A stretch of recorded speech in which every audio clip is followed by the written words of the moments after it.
بن جنادہ سے روایت ہے کہ میں نے حضور اکرم صلی اللہ علیہ وسلم کو فرماتے ہوئے سنا کہ علی مجھ سے ہے اور میں علی سے ہوں، اور میرا قرض میری طرف سے سوائے علی کے کوئی نہیں ادا کر سکتا۔ اس حدیث کو ابن ماجہ نے روایت کیا ہے۔ محترم ناظرین و سامعین، حضرت عمر بن میمون رضی اللہ تعالیٰ عنہ حضرت عبداللہ بن عباس سے ایک طویل حدیث میں روایت کرتے ہیں کہ رسول اللہ صلی اللہ علیہ وسلم نے کسی کو سورہ توبہ دے کر بھیجا، پھر آپ صلی اللہ علیہ وسلم نے حضرت علی کو ان کے پیچھے بھیجا، پس انہوں نے وہ سورت اس سے لے لی۔ حضور اکرم صلی اللہ علیہ وسلم نے فرمایا، اس سورت کو سوائے اس آدمی کے جو مجھ سے ہے اور میں اس سے ہوں کوئی اور نہیں لے جا سکتا۔ اس حدیث کو امام احمد نے روایت کیا ہے۔ محترم ناظرین و سامعین، حضرت ہارون علیہ السلام حضرت موسیٰ علیہ السلام کے بڑے بھائی تھے اور دونوں کو اللہ تعالیٰ نے نبوت کے اعلیٰ مقام پر فائز فرمایا تھا۔ غزوہ تبوک کے موقع پر حضور اکرم صلی اللہ علیہ وسلم نے حضرت علی کے بارے میں فرمایا کہ اے علی، تم میرے لیے ایسے ہو جیسے حضرت ہارون حضرت موسیٰ علیہ السلام کے لیے تھے۔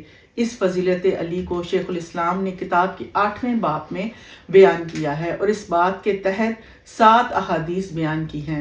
حضرت سعد بن ابی وقاص رضی اللہ تعالیٰ عنہ بیان کرتے ہیں کہ رسول اللہ صلی اللہ علیہ وسلم نے غزوہ تبوک کے موقع پر حضرت علی رضی اللہ تعالیٰ عنہ کو مدینے میں چھوڑ دیا۔ حضرت علی نے عرض کیا، یا رسول اللہ، کیا آپ مجھے عورتوں اور بچوں میں پیچھے چھوڑ کر جا رہے ہیں؟ آپ صلی اللہ علیہ وسلم نے فرمایا، کیا تم اس بات پر راضی نہیں کہ میرے ساتھ تمہاری وہی نسبت ہو جو حضرت ہارون علیہ السلام کی حضرت موسیٰ علیہ السلام سے تھی؟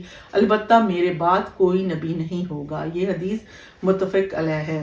حضرت عمر بن میمون رضی اللہ تعالیٰ عنہ حضرت عبداللہ بن عباس رضی اللہ تعالیٰ عنہ سے ایک طویل حدیث میں روایت کرتے ہیں کہ حضور اکرم صلی اللہ علیہ وسلم لوگوں کے ساتھ غزوہ تبوک کے لیے نکلے تو حضرت علی نے حضور اکرم صلی اللہ علیہ وسلم سے عرض کیا، کیا میں بھی آپ کے ساتھ چلوں؟ تو حضور اکرم صلی اللہ علیہ وسلم نے فرمایا۔ اس پر حضرت علی رضی اللہ تعالیٰ عنہ رو پڑے تو آپ صلی اللہ علیہ وسلم نے فرمایا، کیا تو اس بات پر راضی نہیں کہ تو میرے لیے ایسے ہے جیسے ہارون موسیٰ کے لیے تھے، مگر یہ کہ تو نبی نہیں، تجھے نائب بنائے بغیر میرا کوچ کرنا مناسب نہیں۔ اس حدیث کو امام احمد نے روایت کیا ہے۔ محترم ناظرین و سامعین، آئیے اس بات کا جائزہ لیتے ہیں کہ حضرت علی کو بارگاہ رسالت مآب صلی اللہ علیہ وسلم نے کیا قرب اور مقام اور مرتبہ حاصل تھا، اور وہ یہ کہ آپ صلی اللہ علیہ وسلم حضرت علی کو کس طرح پذیرائی اور دلجوئی فرمایا کرتے تھے۔ حضرت عبداللہ بن عمر بن ہند کہتے ہیں کہ حضرت علی رضی اللہ تعالیٰ عنہ نے فرمایا، اگر میں حضور اکرم صلی اللہ علیہ وسلم سے کوئی چیز مانگتا تو آپ صلی اللہ علیہ وسلم مجھے عطا فرماتے، اور اگر میں خاموش ہو جاتا تو بھی مجھے دے دیتے۔ بس اس حدیث کو امام ترمذی نے بیان فرمایا اور حسن قرار دیا۔ حضرت جابر بن عبداللہ سے روایت ہے کہ رسول اللہ صلی اللہ علیہ وسلم نے غزوہ طائف کے موقع پر حضرت علی رضی اللہ تعالیٰ عنہ کو بلایا اور ان سے سرگوشی کی۔ لوگ کہنے لگے کہ آج آپ نے اپنے چچا زاد بھائی کے ساتھ کان میں دیر تک سرگوشی کی۔ اس پر آپ صلی اللہ علیہ وسلم نے فرمایا، میں نے نہیں بلکہ اللہ نے خود ان سے سرگوشی کی ہے۔ اس حدیث کو امام ترمذی نے حسن قرار دیا۔ محترم ناظرین و سامعین، اس حدیث میں اس قول کا مطلب یہ ہے بلکہ اللہ نے ان سے سرگوشی کی، یہ ہے کہ اللہ تعالیٰ نے مجھے حکم دیا کہ میں ان کے کان میں کچھ کہوں۔ حضرت ابو سعید سے روایت ہے کہ رسول اللہ صلی اللہ علیہ وسلم نے فرمایا، اے علی، میرے اور تمہارے علاوہ کسی کے لیے جائز نہیں کہ حالت جنابت میں اس مسجد میں رہے۔ علی بن منذر کہتے ہیں کہ میں نے درار بن سرد سے اس کا معنی پوچھا تو انہوں نے فرمایا، اس سے مراد مسجد کو بطور راستہ استعمال کرنا ہے۔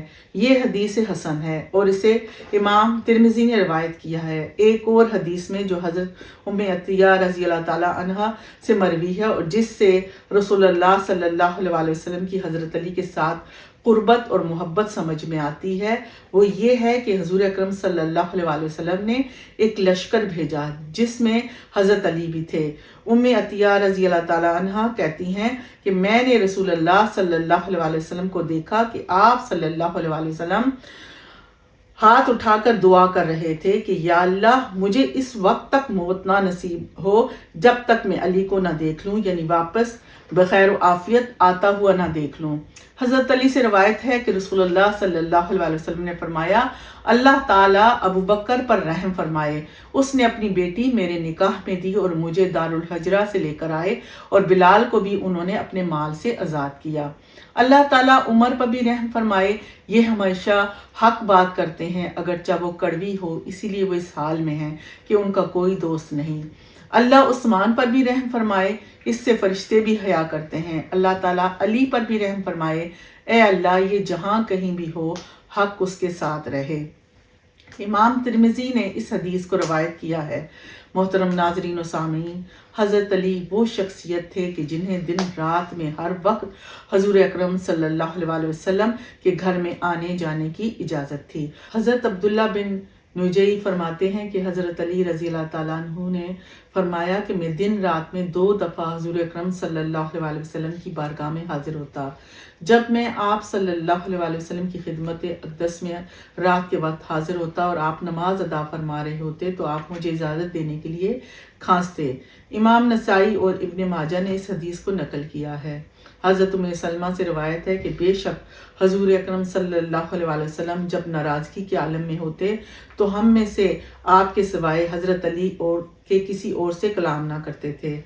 جب عبداللہ بن نجی اپنے والد سے ایک طویل روایت میں بیان کرتے ہیں کہ مجھے حضرت علی نے فرمایا، حضور اکرم صلی اللہ علیہ وسلم کی بارگاہ میں میرا ایک خاص مقام اور مرتبہ تھا جو مخلوقات میں سے کسی اور کا نہیں تھا۔ امام احمد بن حنبل نے اس حدیث کو روایت کیا ہے۔ محترم ناظرین و سامعین، حضرت علی وہ خوش نصیب انسان ہیں جنہیں حضور اکرم صلی اللہ علیہ وسلم نے زندگی میں جنتی ہونے کی بشارت دی۔ حضرت جابر بن عبداللہ رضی اللہ تعالیٰ عنہ روایت کرتے ہیں کہ ہم حضور اکرم صلی اللہ علیہ وسلم کے ساتھ ایک انصاری عورت کے گھر میں دعوت پہ مدعو تھے۔ پس حضور اکرم صلی اللہ علیہ وسلم نے فرمایا، ابھی تمہارے پاس ایک جنتی شخص آئے گا۔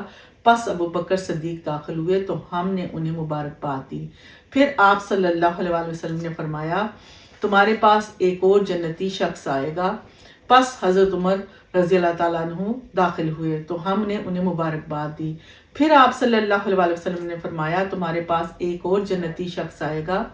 راوی بیان کرتے ہیں کہ میں نے دیکھا حضور نبی اکرم صلی اللہ علیہ وسلم اپنا سر انور چھوٹی کھجور کے شاخوں میں سے نکالے ہوئے فرما رہے تھے، اے اللہ اگر تو چاہتا ہے تو اس آنے والے کو علی بنا دے۔ پھر حضرت علی داخل ہوئے تو ہم نے انہیں مبارکباد دی۔ محترم ناظرین و سامعین، سوال یہ پیدا ہوتا ہے کہ لوگوں میں اللہ اور اس کے رسول کے سب سے زیادہ قریب اور سب سے زیادہ محبوب کون تھا؟ اس بات کو شیخ الاسلام نے 10ویں باب کا عنوان بنایا ہے اور اس باب میں 7 احادیثوں سے یہ بات ثابت کی ہے کہ حضرت علی ہی وہ شخص تھے جو اللہ اور اس کے رسول کے سب سے زیادہ قریب تھے اور انہیں سب سے زیادہ محبوب تھے۔ حضرت انس بن مالک سے روایت ہے کہ ایک مرتبہ حضور اکرم صلی اللہ علیہ وسلم کے پاس ایک پرندے کا گوشت تھا۔ آپ صلی اللہ علیہ وسلم نے دعا کی، اپنی مخلوق میں سے محبوب ترین شخص کو اے اللہ میرے پاس بھیج دے تاکہ وہ میرے ساتھ اس پرندے کا گوشت کھائے۔ چنانچہ حضرت علی آئے اور رسول اللہ صلی اللہ علیہ وسلم کے ساتھ گوشت تناول فرمایا۔ اس حدیث کو امام ترمذی نے روایت کیا ہے۔ حضرت بریدہ سے روایت ہے کہ رسول اللہ صلی اللہ علیہ وسلم کو عورتوں میں سب سے زیادہ محبوب اپنی صاحبزادی حضرت فاطمہ الزہرا تھیں اور مردوں میں سے سب سے زیادہ محبوب حضرت علی تھے۔ امام ترمذی نے اس حدیث کو حسن قرار دیا ہے۔ حضرت جمع بن عمیر سے روایت ہے کہ میں اپنی والدہ کے ہمراہ سیدہ عائشہ کے پاس حاضر ہوا۔ میں نے پردے کے پیچھے سے آواز سنی، ام المومنین سے میری والدہ حضرت علی کے متعلق پوچھ رہی تھیں۔ انہوں نے فرمایا، آپ مجھ سے اس شخص کے بارے میں پوچھ رہی ہیں؟ باخدا میرے علم میں حضور نبی اکرم صلی اللہ علیہ وسلم کی بارگاہ میں کوئی شخص حضرت علی سے زیادہ محبوب نہ تھا اور نہ روئے زمین پر ان کی بیوی سے بڑھ کر کوئی عورت آپ کی بارگاہ میں محبوب تھی۔ حضرت ابو سعید خدری بیان کرتے ہیں کہ لوگوں نے حضرت علی کے بارے میں شکایت کی، پس حضور اکرم صلی اللہ علیہ وسلم ہمارے درمیان کھڑے ہوئے اور خطبہ ارشاد فرمایا۔ پس میں نے آپ کو یہ فرماتے ہوئے سنا، اے لوگو علی کی شکایت نہ کرو، اللہ کی قسم وہ اللہ کی ذات میں اور اللہ کے راستے میں بہت سخت ہے۔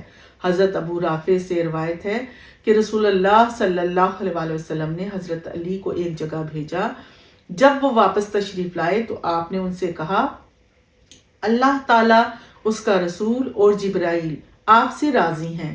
اس حدیث کو امام طبرانی نے روایت کیا۔